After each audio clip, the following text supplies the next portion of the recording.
3-6 Mafia was blaring from the radio, indicating that Zach was on tonight, and between the beats of the hip-hop music she could hear the hum of the spiral mixer.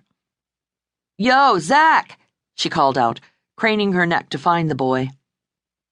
He emerged from the mixing area, pushing a rolling cart filled with raw dough. Now a senior in high school, Zach Alger had worked at the bakery for 2 years. He didn't seem to mind the early morning hours, always heading to school with a bag of fresh pastries. He had distinctly Nordic features, pale blue eyes, white blonde hair, and lanky, earnest good looks. "Is anything wrong?" he asked. "Couldn't sleep," she said, feeling a bit sheepish. "Is Laura around?" "Specialty loaves," he said, gesturing as he wheeled the tub of dough toward the 6-foot-tall proofing cabinet. Laura Tuttle had worked at the bakery for 30 years, as a master baker for 25. She knew the business even better than Jenny did. She claimed to love the early hours, that the schedule was perfectly suited to her circadian clock. "Well, look who's here," she said, yet she didn't glance up as she spoke. "I had a craving for a kolache." Jenny swished through the rubber-rimmed swinging doors to the cafe, where she helped herself to a cup of coffee and a day-old pastry from the case. Then she returned to the prep area, welcoming the familiar taste but feeling no calmer. Out of habit, she grabbed an apron from a hook. Jenny rarely did the hands-on work. As owner and general manager, she stayed busy in a supervisory and administrative capacity. She had an office upstairs with a view of the town square, and a security monitor gave her a glimpse of the cafe counter. She spent most days juggling the needs of employees, suppliers, customers, and regulatory agencies with a phone glued to her ear and her eyes glued to the computer screen.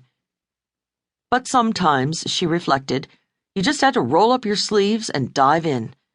There was no sensation quite like plunging one's hands into a warm mass of silky dough. It felt like something half alive, squishing through her fingers. Now she slipped the apron over her head and joined Laura at a work table. The specialty breads were done in smaller batches and shaped by hand. Today's selections would be a traditional Polish bread made with eggs, orange peel, and currants, and a savory herb loaf of Laura's invention. She and Laura worked side by side, weighing portions of dough on a 1-pound scale, although both knew the size by feel alone. Across the room, Jenny could see the refrigerated pie case filled with her grandmother's pies.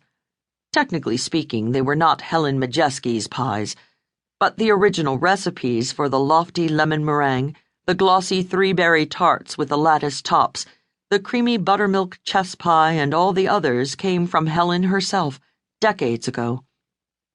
Her techniques had been passed on from one master baker to the next, and now, even after her death, she haunted the bakery as gently and sweetly as she had lived.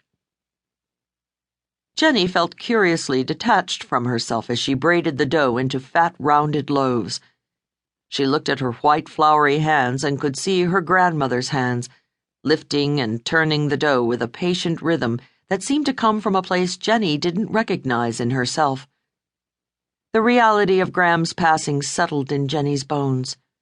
It had been 3 weeks, 2 days, and 14 hours. Jenny hated that she knew, practically down to the precise moment, exactly how long she had been alone. Laura kept working, setting each oiled loaf in a pan, one by one. She bobbed her head along with the hip-hop rhythm coming from the radio. She actually liked Zach's music, though Jenny suspected Laura didn't listen too closely to the lyrics. "You miss her a lot, don't you, doll?" Laura asked. She was the kind of person who knew things, like a mind reader. "So much," Jenny admitted. "And here I thought I was prepared. I don't know why I feel shell-shocked. I'm not good at this. In fact, I'm terrible at it. Terrible at mourning the dead and at living alone." She squared her shoulders, tried to shake off the mingling of panic and melancholy. The scary thing was,